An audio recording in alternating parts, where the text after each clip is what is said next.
Hello, everyone, and it's a pleasure to have such young achievers with us. And what better day to discuss about women entering the MBA programs than the Women's Day?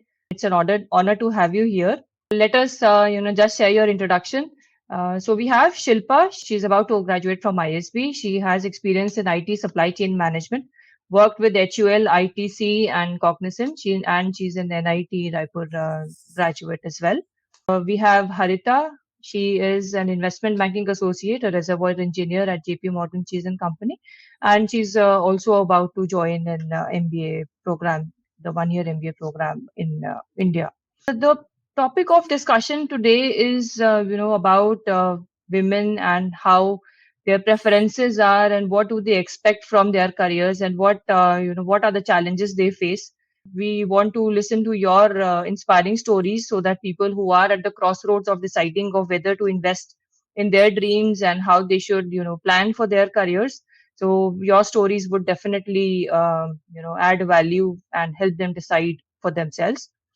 There is a certain very interesting, data over here. The female representation in the Indian campuses, of course, is very limited. The international number for the female representation is around 41%. In India, it is far below that, with the highest being around 35 or 37% in at ISB. So that is one, very alarming data. Females actually who do prefer to go in for MBA programs, they do choose a certain very specific stream of subjects as their choice of furthering their education. So project management, leadership change management, marketing and communications, general management, strategy, entrepreneurship and innovation. So these are the subjects that have been preferred all along. So we would like to understand from you guys as to what your career journey has been like, and what brought you to the crossroads of, yes, I have to pursue an MBA now, and what were the career plans that you have in mind going forward. And do share all your perspectives as to how one can actually look at their careers, what challenges they face, and how you can actually overcome them.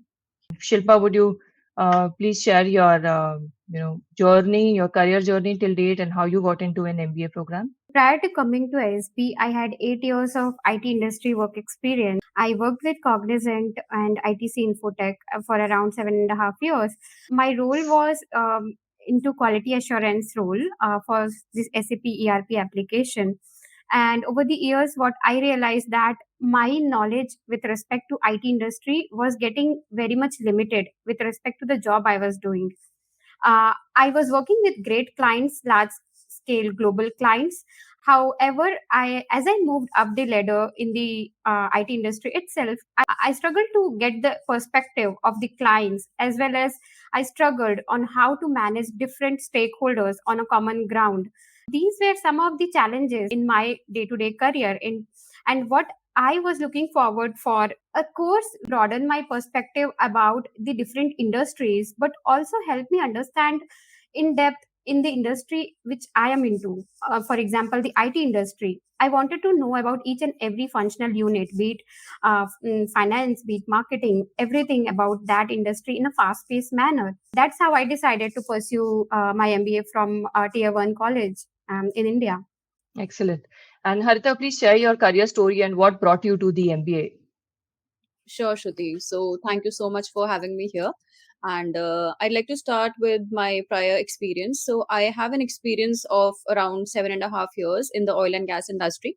I have for a PSU for around 3 years, and then with an investment bank for about 4 years. So while I was working with the PSU, it was a great journey. I was involved in the core technical field that I had graduated in, that is petroleum engineering. Post that, when I moved to JP Morgan, I was interacting with the people inside my team. And during that time, I was able to understand different levels we need to go if we are working with different stakeholders. So initially 2 years, it was a great learning for me. But gradually, when I moved up the ladder, when I was a part of the team and when I was leading the team, I realized that just my technical knowledge would not be enough to be able to lead a team at a broader platform. So that is when I decided to pursue an MBA, because I feel an MBA would provide me the right knowledge that would be required to understand all the perspectives of any team or any business management. And that is the reason I started to prepare for GMAT. And once I got a decent score in GMAT, I thought that I should target the top B schools in India. And post that, I gave my interviews for IMA, B, C, and also ISB. And I'm glad to share that I got a convert from ISB as well as IMA. And I would be moving ahead to join IMA this year, and I will be graduating in 2024. And I wish luck to all the aspirants out there. And I would seriously recommend anyone who is thinking that I should grow and I should be able to lead a team. So MBA is the right platform, and there is no right time to pursue an MBA. So I would just stop on that. Truly inspiring. Thank you, both of you. And as women who are doing well in their careers, as well as you have families to look after, there's a responsibility. Of course, being Indian women, that is an additional, a definite thing that comes with it. So, what has changed and what needs to change? Were there any challenges that you faced, and how you overcame them? And what do you think are the changes that need to change when a woman decides that, okay, now I want to go and invest in my career, and you'll actually be staying on campus for 1 year. It is a full-time residential program. Are there any limitations, and what's your thought on I would that? like to Yeah. take that. Yeah, so I got married 2 months before joining ISB. Right from the day I decided that I want to go for an MBA program, on the one hand, I had the societal pressure of getting married early, like around 3-4 years back. On the other hand, they were my dreams of pursuing the MBA program. So at that time, what I did was that a timely communication to my family as well as asking their support and my future at that time my future partner that this is my dream and I really want to pursue, and getting their support, communicating to them on a timely basis was one. And the second was after getting the support of the family as well as your partner, then making the strategy about how to balance both the professional and the personal aspect. So it can be seen as a point of strength for you, because when an MBA is a program where you need a lot of support from your closed ones. So educating them, getting involved with them, I mean, involving them in your day to day curriculum, I would say, in the entire program. And then you would be surprised to know that they are more than always available to help you out throughout this rigorous journey of 1 year MBA. So I see as a point of strength. And I would just advise that asking for a timely help and getting their support is very much crucial to pursue the dream. So it's actually a very important stakeholder management skill that you need to have and execute, and that's Yeah. at a very personal level. And Yes. Harita, what do you feel? What are the challenges, if any, that you would have faced, and what is a good way of handling them? So Shruti, I completely agree with Shilpa. I got married 1 year back, and it was post marriage that I really decided and really started working on my MBA dream. So I completely agree that stakeholder management starts at home. So that is the first point that you have to overcome. So one of the main challenges, I completely agree, is the society pressure, because everyone expects that once a woman is married, it's responsibility, one of the major responsibility is to take care of her household. And of course, if you want to work, you can work, but then family is your first priority. So I would say in my journey, what has been the strength, my support was my husband, and of course my in-laws. So there might be some instances where people would not be agree that, okay, why you are earning right now, why do you need to do an MBA? You can probably just continue your job, you're getting good money, and anyway your husband is earning, why do you want to go for it? So you just, sometimes it's good not to just fight back. It is important that you show that you want to work hard and you want to grow, rather than just speaking or fighting about it. So my husband was the one who used to sit back late at night and sit back and just make me understand that, okay, you are going wrong in your GMAT journey, you need to get back on track. And he was the one who was standing right there outside my interviews and waiting right back in the car for me, that, okay, how did your interview go? And when I was not selected to some of the MBA colleges, he was there. my in-laws as understood that women nowadays and families nowadays don't operate in the traditional way. It is important for both the people, the male and the female, to work towards their dream. Of course, family is a very big part of it, but they need to be happy if they want to stay together. It's okay to just let them go and be happy. Support is very, very important when you are going to study or even if you are going to work. So that is you should develop over a period of time, and it takes time to develop. It just doesn't come in one day. So that is all I believe in. Very true. A personal brand, you as a woman professional, you need to have a personal brand. You need to identify yourself with a certain skill sets or a certain identity that on the professional front. So what goes into building a strong personal brand? So Shilpa, in case you would like to take that. We are looking at understanding that what goes into building a strong personal brand. As males, we have a marketing professional or we have a communications expert. It is sometimes up to the female to build a professional brand for herself. So what do you think goes into building a strong personal brand? So you could also In go my first view, in case you want. building this strong personal brand would knowledge about the work you are doing. So, being the master of the material you are working on, that is number one. The second would be your strong network. A network is something which you can always reach out to, not only for a suggestion or the opinion, professional help. As knowledge and a network crucial, I would say, in terms of building a personal brand. And Harita, what are your thoughts on building a strong personal brand? For making a strong personal brand, I it is the attitude that matters. It definitely doesn't matter whether the person is a male or a female. If you have the right attitude at your workplace, it will definitely take you forward. And second is, of course, having the right knowledge. And there is no end to knowledge. If you are learning, you can just keep on learning. If you have the right knowledge and the right attitude towards your work and towards your peers, that is definitely going to be your personal brand. And that is something that no one could ever take away from you. And having the right attitude is actually very important. And that is what I realized when I worked with multiple people during my career, because I have seen people who had tremendous knowledge, and there is no use of that knowledge if you're not able to share it in the right way. So if you have knowledge in the right direction and if you want to apply it, you just have to share it with people.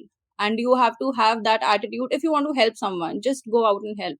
There is no shame in helping anyone, or even if you make any mistake, it's fine to accept.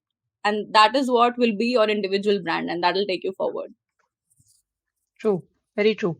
And in terms of, you rightly mentioned that, the knowledge that you have is something that is going to stay with you at your work and it is going to stay with you for a long time. And both of you are experts in your very niche field. So tell us about, how that has grown and what brings you to the MBA and how it will help you break the glass ceiling, grow further in your uh, career. Harita, you can go ahead with this first if you feel like. Sure, Shruti. So I am a petroleum engineer. So first of all, I would like to share an experience that whenever I tell anyone that I'm a petroleum engineer, people are taken aback because people don't know what petroleum engineering is. And if they see a woman being a petroleum engineer, they're like, "What are you doing? We don't even know about it." So, an oil and gas industry is very small, but I am surprised to see that many oil and gas professionals are now working towards growing higher into the management roles. So that is one thing. And second, being a petroleum engineer and also being an expert in a very niche field inside petroleum engineering has definitely enhanced my technical knowledge. And when I was appearing for the interviews and when I am meeting people from my class and when we are discussing any topic, and say for example any of the cases comes up with the oil and gas industry, I am definitely able to contribute to that because I come from that industry and I know how the market impacts the oil and gas industry.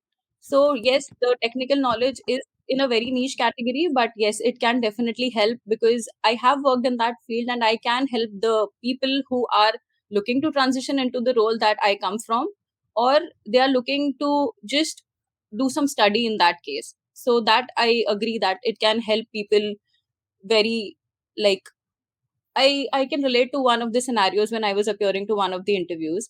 So I can understand. Like one of the professors literally asked me to explain that what are you going to do, and could you please just explain how the market has affected the oil and gas pricing, and how does it work? So yeah, the knowledge which I have and what the oil and gas people bring to the table, that is something that is very different and that can help people transition into those roles. Shilpa, in your case, you are almost done with your, MBA program, and you are about to pursue another, your next, leap in your career. So, how the MBA has helped you, bridge that gap, and how has the transition been? Before ISB, my perspective about the job I was doing was completely different than what it is today. If I was a QA engineer of the IT industry, I used to think that my job was to test the application. But now, when I go back, I would say that I'm helping businesses in their digital transformation journey. My work is changing the business, impacting the lives of the customer, and how am I serving different industries through the IT application. I have gotten this such a wide perspective in terms of the business strategies, how my work is impacting the on the broader level, how the IT application is impacting the financial revenue for the firms, or where do we stand in the entire industry with respect to the competitions in the market. So I would say I have gotten the entire overall perspective of what the business the firms do, and that's a important takeaway for me of the work which I was doing earlier. We are joined here by Anisha, and hi Anisha, how are you?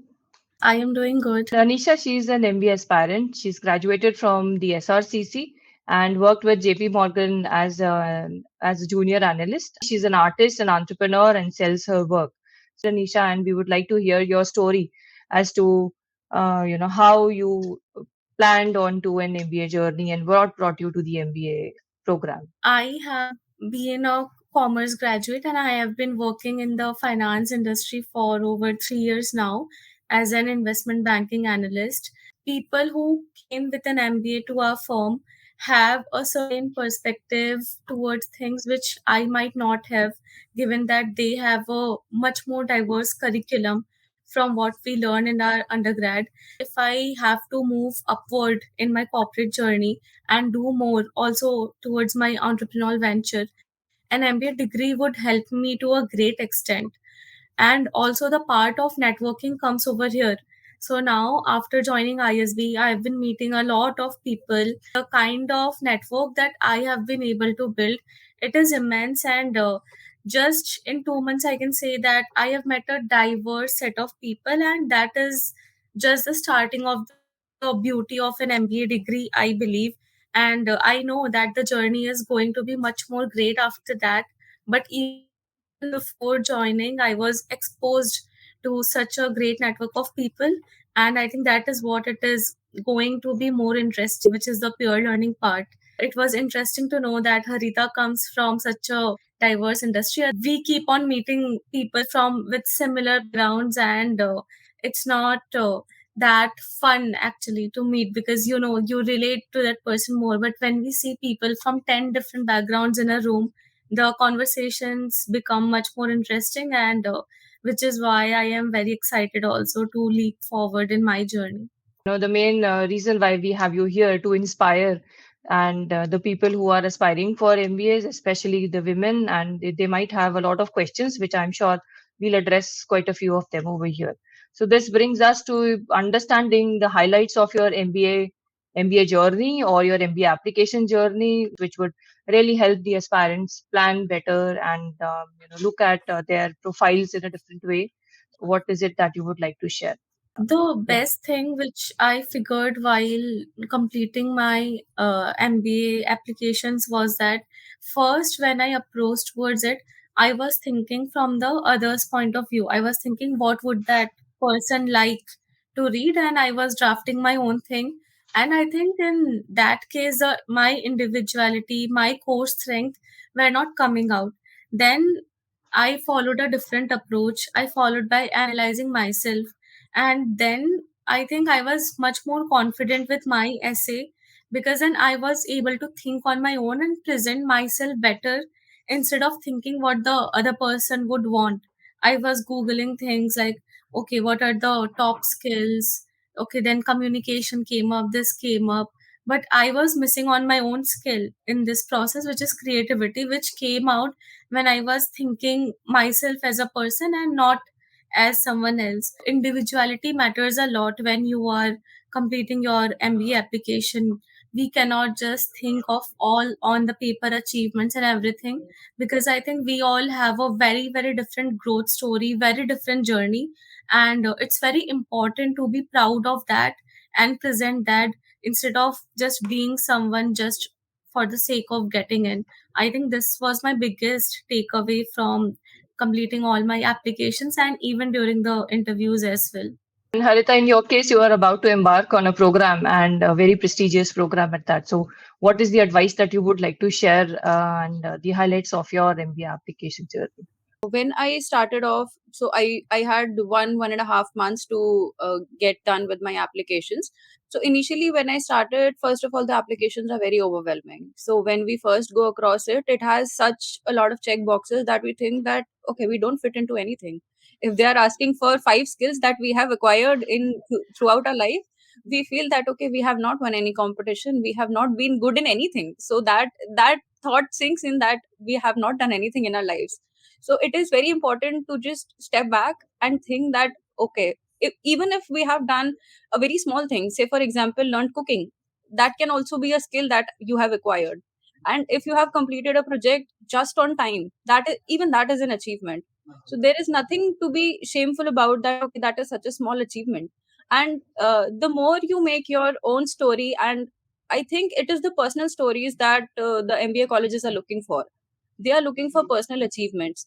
They are not looking for 95% marks, or I completely agree that academics do matter, but they are looking for someone who can actually take the name of their college forward. If someone has accomplished something very small or very big, it just has to be something like okay, they can achieve something in life and they want to grow ahead in their lives. And that is the only thing that MBA colleges are looking for. And even throughout my interviews, I felt that they are not looking at something that is a benchmark. If someone says that okay, 700 is a GMAT score you need to get into XYZ college, that is not compulsory. They actually do look at your profile, and your profile is how you want to present it. So you have to just personalize it. And that is what is definitely going to take anyone into any MBA college they wish to go to. Yeah. And Chilva, you are almost about to complete your MBA journey. So please share the highlights of your MBA journey as well.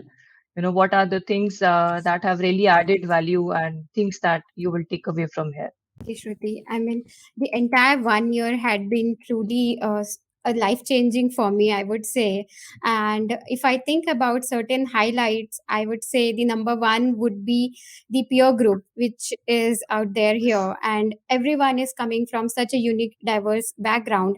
And when we go to the classroom and the rich classroom discussion we have about any case studies with the esteemed professor in the classroom, that is a completely different scenario, and wherein we get the perspective from every uh, individuals from different industries, and that has really broadened my perspective about how I see a given situation. And the second, which is very much I would say important with respect to the ISB journey, is the alum network we have it here. Be it any task or any challenging situation we are into, there is always an alum we can reach out to, any profession, any field. And there is always a culture of giving back to the society, to the college. So the alum network is really helpful here at ISB. And the third, there is so much importance in the extracurricular activities, the events, wherein we get to interact with higher leadership people who are there in the industry, higher leadership roles, as well as the alums and the professors. So a lot of emphasis on not just the classroom studies but also out of the classroom is what makes the entire curriculum so unique and so much useful, I would say. Right. So thank you, everyone, for sharing your, inspiring stories. And actually, year on year, when we work with applicants, it actually, comes across that you have so much potential, which you are worried about, showing on paper in your interviews. And mindset is something that actually blocks you from going ahead and taking that leap. So, is there any advice? We've already discussed a lot of points over. So, is there any advice that you have, especially for women professionals who aspire to get into top MBA programs? Just one or two points in case you would like to summarize some takeaways for the listeners. Harita? Sure, Shruti. So one of the very important points that I'd like to share here is I can see in Anisha's video it's written, it's okay. If you feel that you are not doing good at some day and you cannot do, it's okay. It's okay to feel bad. But the only thing that I realize and I would strictly abide by that is don't give up. It completely I can relate it to my story because even I have failed, and there is no harm in accepting failure. Just accept it, and if you want to do something, just try not to quit. If you do that, then probably it will take you forward. That is probably Excellent. only one advice I'd like to give everyone. Excellent. And Shilpa, what would you suggest? Yeah, so before that, adding on to Harita's point, so I gave GMAT 7 times.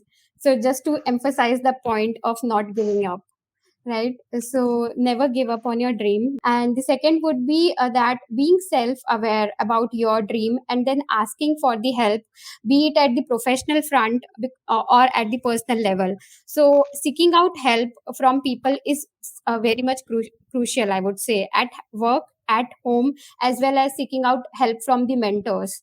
It would take you to the next level, I would say. And Anisha, please share your advice for the women who are, aspiring to apply for MBA programs. Adding on to what Harita and Shilpa said, I think it's very, very important to be unapologetically yourself because I remember in my interview, I was grilled a lot on the front that why even do you want to get into financing? You should be an artist only.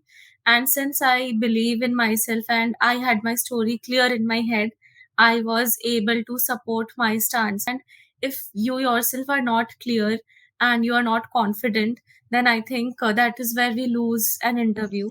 So I think as a woman, you should always, not only in an interview, you should always be very, very confident because sometimes I feel that we have a habit of downplaying ourselves, be modest. So I think that when we are preparing for an MBA, the first thing is to be very, very confident with who you are because we can't change ourselves in 2 or 3 months. But what we can do is present our story in a beautiful manner because every one of us, all of us, has a very, very different story and a beautiful story.